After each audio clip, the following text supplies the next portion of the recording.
ডিনারে কী কী করেছি চলো দেখো। দেখো এখানে ডিম চচ্চড়ি করেছি, একটা দুটো, এখানে হাফ হাফ করে নিয়েছি, 4টা ডিম নিয়েছি। আজ রাতে জলদি বসে পড়েছি, কারণ 9:30 বাজেনি, কারণ সকালবেলা আমি দোকানে চলে গেছিলাম, তাই 8টার সময় এসেছি, এসে এখন রান্না করলাম। তাই রাতের ডিনারটা নিয়ে তোমাদের সাথে দেখা করছি। চলো খেয়ে নিই।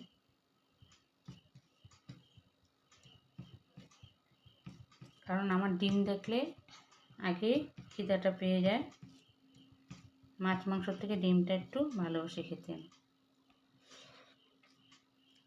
মেয়ে একটা নিয়েছে ডিম, আর আমি এখানে 4টা নিয়েছি, হাফ হাফ করে নিয়েছি।